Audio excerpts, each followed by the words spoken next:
These are 3 tips and tricks that I would start immediately if I wanted to be recognized and wanted to become an elite vendor and be seen as a high performer, an industry/category expert, and win over the hearts of my decision makers. This is my first attempt at actually trying to make one of these videos. The whole idea is I want to create a podcast or a vlog that answers your questions as a vendor. So here we go. I just got a message from this person on socials asking me if I have any tips and tricks, as they are just hired as a brand new merchandiser/rep in their territory. And it's not uncommon. Most merchandisers or sales reps are just being thrown on a route and being told to figure it out. And I thought long and hard, actually not that long and not that hard about it, but these are 3 tips and tricks that I would start immediately if I wanted to be recognized and wanted to become an elite vendor and be seen as a high performer, an industry/category expert, and wanted to blow the mind of my boss and win over the hearts of my decision makers. So here are 3 hacks to becoming elite early.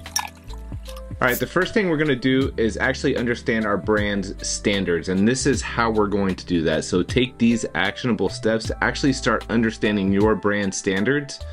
Number 1 on the list is mastering your core brands first. And you don't want to get distracted by one-off items or items that don't represent the majority of your portfolio. I call these your legacy SKUs. So what you want to do is begin to merchandise your core SKUs or your legacy brands within the store. This can be easy if you have one brand, but what do you do if you have multiple brands? Now, if you work in a single brand house, that's great. You can learn this fast, probably take you about 2 to 3 weeks. As you go through different types of channels, you will start to understand how each channel likes their store merchandise. I really want to just focus on the large format here, because this particular person that messaged me is a merchandiser in the large format. So we can take these big box stores or large grocery chains and we'll use them as our example. So if you come from a single brand house and you have not as many places to merchandise, you want to focus mainly on the home, so the main placement of your brands, and make sure that those are always packed and filled. And you always also want to know on the impulse. So up front, you want to know how every single one of those coolers is merchandised, and will help you maximize your sales in each one of those placements. You get the basics right, and then everything that you do beyond that will come second nature. Now, what do you do if you have a multi-brand house? Meaning you don't just have one brand that you focus on all the time. You have all these different SKUs and all these different brands that are coming at you from all sorts of directions. This happens a lot in big soda distributors and in beer distributors. What I would recommend in this situation is to focus on your top 3 or 5 moneymakers. So all of your legacy SKUs, and if you're working for a major brand, likely the name of that distributor or that brand is the main name of who you're working for. So that is who you want to focus on. That's the moneymaker. That is the brand that started it all. Now, there could be side quests. There could be some one-off SKUs. There could be some acquired SKUs. And those are important, but not as important as your main money maker. And so that is where you're going to put the most of your attention whenever we're looking at how do we set POGs? What are our SKU priorities? What is our brand flows? You want to learn those SOPs. And if you have any questions while you're in the store, a lot of times your grocery managers or your decision makers, and you'll find out who they are as you go along, are going to know exactly how they want their store to look. Now, they can bring those ideas to you, but hopefully your company, your distributor, will have pictures. So the best advice that I've ever heard or given over my time of being any type of coach or leader in this industry is make it look like the picture. Every store has a planogram, every store has a modular, every store has a way that they want the store merchandised in these main placements and upfront called impulse placements, especially in beverage. Make your life so much easier if you just follow the picture, don't add anything, don't remove anything, and understand that legacy SKUs are your priority.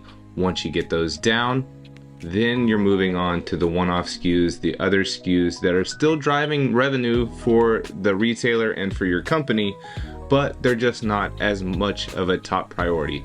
Spend your first 3 weeks learning how your legacy SKUs are merchandised in the store and learning all of the brand standards for those. So what do you do if there's no picture? If they don't have any type of standard? So if you're merching beer, you know the main beer that you're doing. If you're merching soda, you know the main soda that you're doing. If you're merchandising energy, you know which energy drink started it all, which flavor started it all, and that's what I would call your legacy SKU. Usually they're gonna have a full sugar version or a full calorie version, and they're going to have a sugar-free version or an alcohol-free version or a light version of these SKUs, right? If you're in beer or soda or energy or whatever the case may be.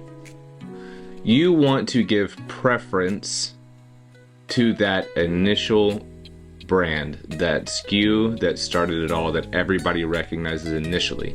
And we give this position 1, meaning that if it's over close to the handle or if you're looking at it on the main placement, you want it to be front and center or right where the customer, the consumer is going to reach first.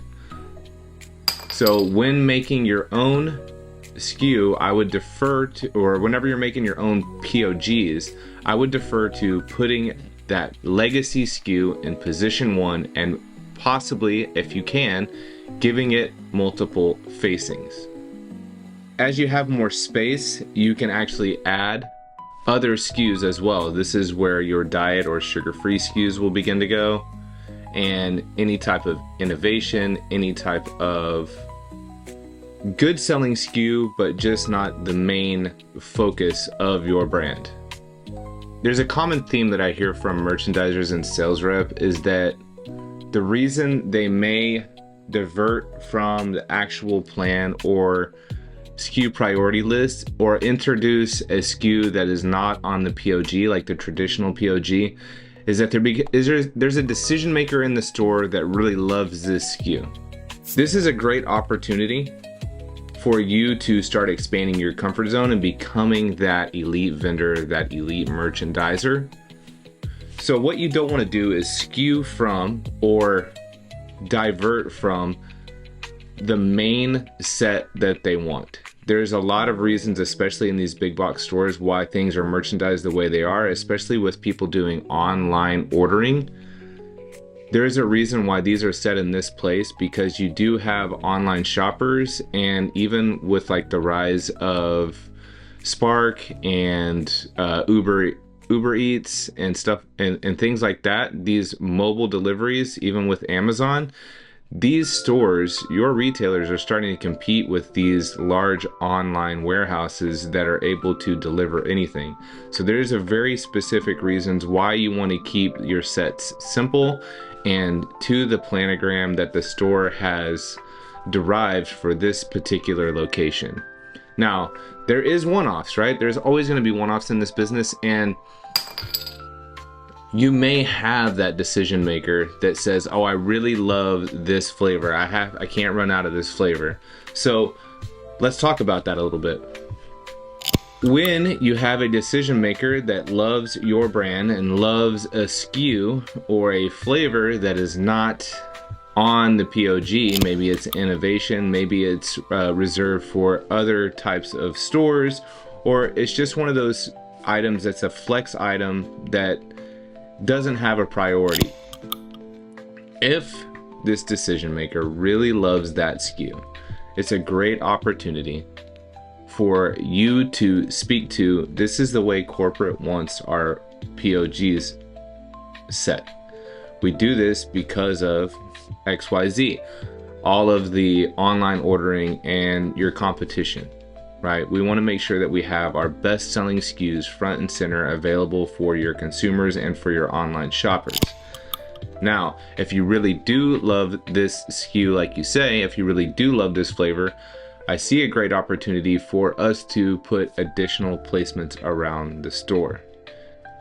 If you have a space here for upfront cold, if you have a space somewhere in the grocery section where we can set up a small display to make sure that you never run out of that flavor that you love, Mr. Manager. Brand new merchandiser / rep hack number 2. Take inventory. Make sure that you understand how to take inventory and have a best practice for how you take inventory. So the best way to take inventory that I've noticed is, first you have to understand how your packs come. So how do your cases come? And in the beverage world, it's pretty simple. I use the 24-12 strategy, meaning that all of our cases are going to come in packs of 24 or 12, and then they're derived from that. So if you have 4 packs, they come in 6 to a pack. If you have 6 packs, they come in 4 to a case. If you have singles, they're usually all 24 units. If they're smaller units or traditional size, like 12 to 16 ounce cans, a lot of the times you'll see that in a 24 pack. If they're larger bottles, above 24 ounces or like a strange size, then that's when you'll start to see them in the packs of 12. So this first covers your understanding that most cases in our business come in 24 units or in 12 units. Now again, in this business, there's always one-offs. So you're gonna have the 18 packs. You're going to have the 15 packs. You're going to have weird one-off SKUs, but just to simplify it, you can take a look at majority of cases in our business and they're gonna come in 24s or 12s. So let's talk about recording inventory. How are we gonna record inventory and why even is this so important? Recording inventory is important for a couple of reasons. When you're recording your inventory, it's important to first make sure that all of your placements are to those POGs and mods that we talked about earlier. Everything is packed out, fully stocked and rotated. And then we are going to start counting everything in the back room and on the shelf. Now, it's important if everything is full on the shelf, that's considered full, and we really, just to save time, should only really be recording the inventory that's in the back. That means that this product is full on the shelf and this is what we have remaining to get us through to the next truck. We can record this in whole numbers if it's full cases, and this is part of where the 24-12 rule comes into play. You can record in fractions or decimals on partial cases. Now here's something that is not commonly done by just your average sales rep, or you may even have your veteran sales reps tell you that this is not as important. But to take complete inventory, you definitely want to then go look at your shelf and record any cases or partial cases that are missing. Now this is recorded just as you were doing your inventory before. Whole cases are whole numbers, partial cases are fractions or decimals. It's just represented with a negative. So whenever you're going back and looking at your inventory, this is telling you what can be placed on the shelf or what's missing from the shelf. This may seem a little bit confusing, but the more you do it, the more second nature it becomes. And like I said, some veterans will tell you that you don't really have to record inventory on some SKUs or some brands, but trust me, you want to record every brand, every SKU, and it should become your best practice. The act of recording inventory on all brands and all SKUs is so important for different reasons. And so let's break down the reasons of why this is important. So let's say you've recorded all of your inventory and you're making an order, and you go to talk to the decision maker about your order, and they want to know, why did you order so much of XYZ? Well, whenever you're asked by your decision maker why you've made your ordering decisions, you can speak confidently as to why you're bringing in what you're bringing in, because accurate inventory is going to help you identify store level trends and it's going to further validate the need for additional backstock or even additional placements or space within the store.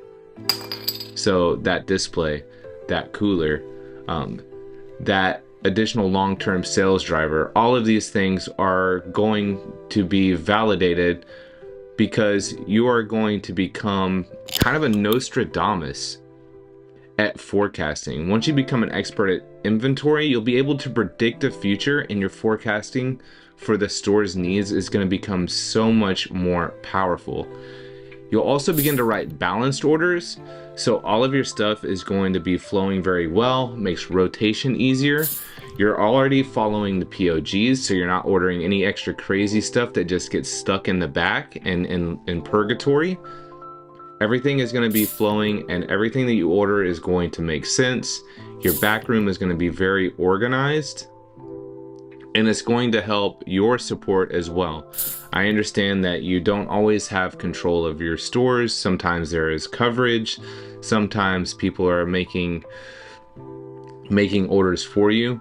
But as you start to understand these concepts and become an expert at these concepts, then you're able to start coaching and developing the team members that are supposed to be supporting you, and you can help them understand why you're doing it, the way you're doing it, and also coach them on the way to do it.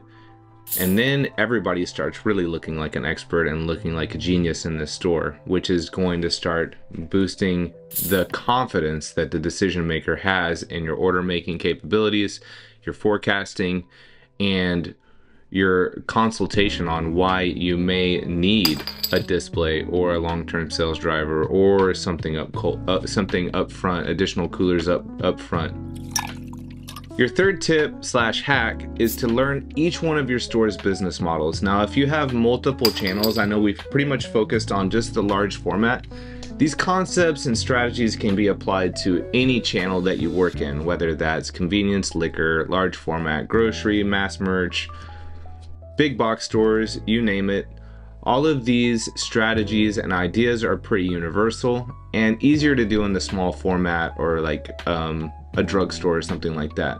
But let's get back to the hack.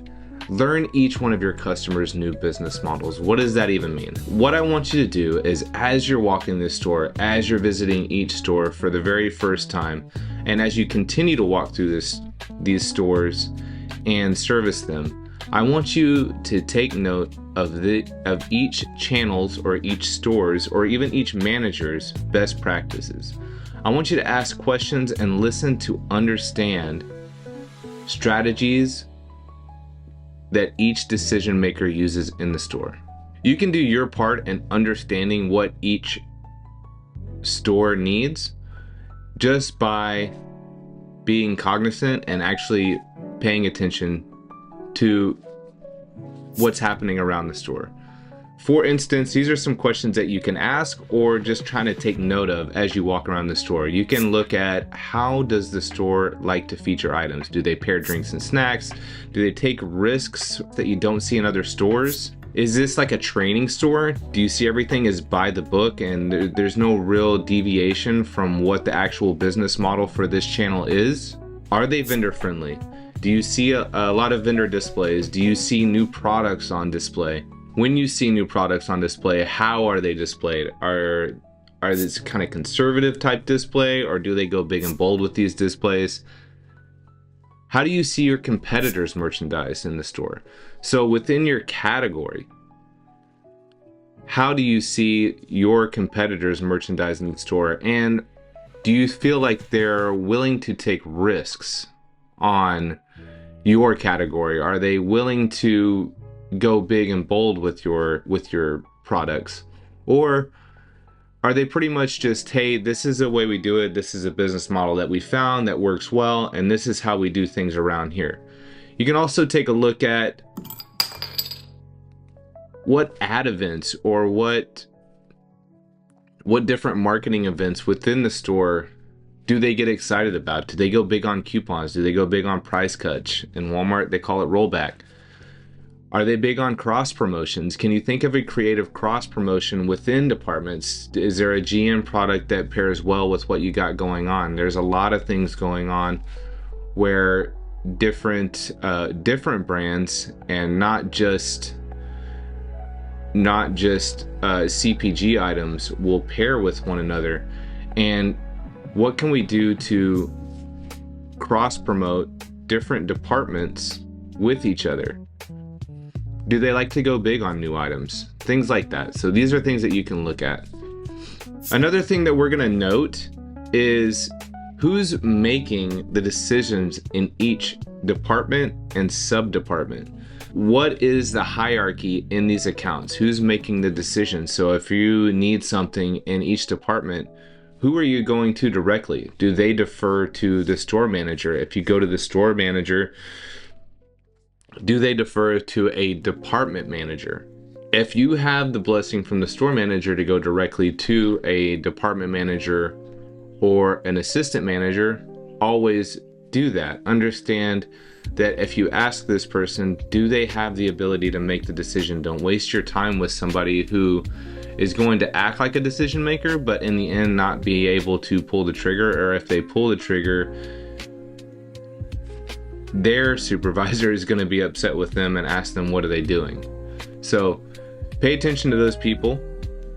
Know who your decision makers are whenever you're going into the store to try to sell an idea.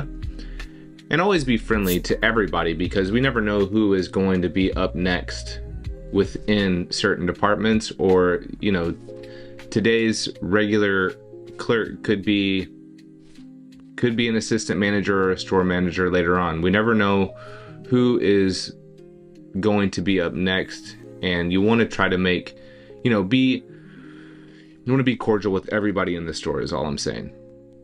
You want to understand the hierarchy in the store. Like, who are your department managers? Who are your grocery managers? Who works general merchandise, electronics? Who's a planner? Who works up front and impulse? Who does consumables? Who's your receiver? Who are clerks, coaches, leads, associates, partners, assistant managers? These are all different names for people that I've heard across different businesses. So this is another thing that we're talking about. We want to speak their language. Whenever you go to talk to somebody, every channel has their unique language, and they may call a main placement something completely different. And you want to know what they call different things. I could break down what each channel in my specific market calls certain main placements, cold placements up front, displays, things like that. But by and large, our industry pretty much has the same name for everything. Now, whenever you go into different channels, they just call it something different. But it's on you to start understanding and asking those questions. Speak with your department managers and understand the specific terminology for each customer. That's something that I can't teach you about every single retailer, but you can go into these retailers and ask questions. And as you start speaking to them, speak their language so you can get their attention and let them know that you've also been paying attention and you are there as a consultant to them, and you understand their business first before you start trying to interject or blend your business model, your needs, to their business model and their needs. It's always the retailer first, by the way. Once you really understand each customer's business model and dialect and hierarchy, then you can start to push the boundaries or expand the comfort zone, is what I like to say. Will they break the rules for a short amount of time in a particular store for a specific marketing strategy that you have? If they see that it will work for a couple of weeks, can we expand that time length on this marketing idea, in-store marketing idea? The more they take risks and the better you've become at forecasting and understanding their business model and understanding your consumer and this specific store level's trends, the more they'll start to trust you. And then the crazier you can go. It's wild to see once a idea works and then they give you a little bit more leash and you get to do a bigger idea and that one works. Then they give you a little bit bigger leash and you do another crazy idea, what seems crazy at the time, but then that works. It's wild how then that just starts to become commonplace. It's like every time we do it, hey, we know the play, we know what works in this store, we're gonna do it this big every single time. That's how you start to grow your market. So here's the last little additional thought that I have. Once you've learned all of these 3 hacks, then you can start to really focus in on the relationship part of this business. I always want to understand analytics, business models, forecasting, and the store's specific needs first before I start trying to get too personal. And here's why. Relationships will always get you a seat at the table. But once you're sitting at that table and you don't have any numbers to back up your theories or your ideas or your marketing strategies or why you want to do something, then we begin to just barter. Hey, can I give you this for that? Can I give you a free sample? Can I give you, if I give you a cool dealer loader, if I give you a cool prize, will you let me set this up? And there's not a lot of value in that. You're basically just, let's call it what it is. You're bribing them so that you can get your way. And that's not a real relationship. That's just like kind of tricking somebody to do what you want. What you want to do is build a foundation on actually being a true consultant and first understanding what's allowed in their business, what drives their business, what excites the consumer, what makes them look good. You want to make your retailer look good to their higher ups.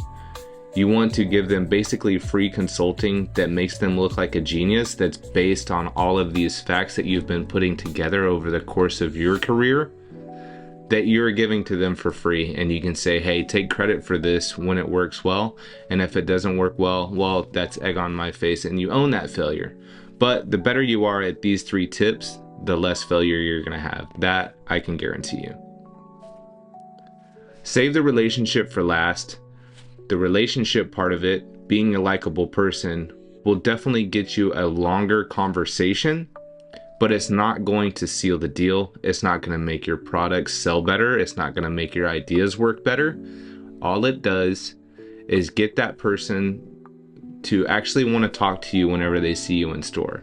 And whenever they see you in store, if you're nice to them, if you relate to them, if you know a little personal anecdote about them, then it'll make the conversation last longer. It'll let you open up that iPad. It'll help you to actually have them engaged whenever you're showing them the new promotion that you have coming up or the new products that you have coming out or this run rate data that you want to show them on why you want to place XYZ in a particular spot.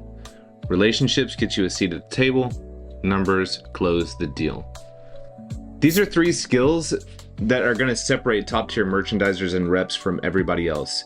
If you master these, you're going to start blowing people's minds, changing minds, and even like kind of impressing yourself at how well this will kind of just transform a decent rep into an elite rep. The only problem is most people gatekeep this information. They're not going to show you this. Even your best coaches are kind of keeping all this information close to the vest. They want to see you understand the concepts, but not really take it to the next level. That's on you. If you want to keep growing in this crazy game of being a vendor or being in CPG sales, I do have a couple of deep dive trainings. One is a very universal onboarding program that will teach you everything start to finish on how to be an elite vendor and what it means to be a vendor. The other one is a true sales system that teaches you very easy, simple, replicatable strategies on how to sell like a pro in this business. This all comes out of 18 years of doing this and falling on my face, and a lot of trial and error, a lot of questions, just a lot of, street ground level knowledge that I've learned that you can only get from actually having experience. But I want you to get there quickly, and I don't want you to have to go through all the ups and downs like I did. It's all right here in my course at bevedu.co. I also would encourage you to begin to build your brand so you can look a little bit different than everybody else. Know yourself first and know what your values are so that you can make sure that you are aligned and working with a company that has the same values as you, and work in a role within an industry that actually excites you and fulfills you. So you're not just waking up every morning punching a clock and doing what seems monotonous every day. I want you to be fulfilled. I want you to have a enjoyable, fulfilling career. And all of that is going to be accomplished, I believe, whenever you actually start defining your brand and knowing who you are from the inside out, and actually aligning that with a career path that speaks to those values.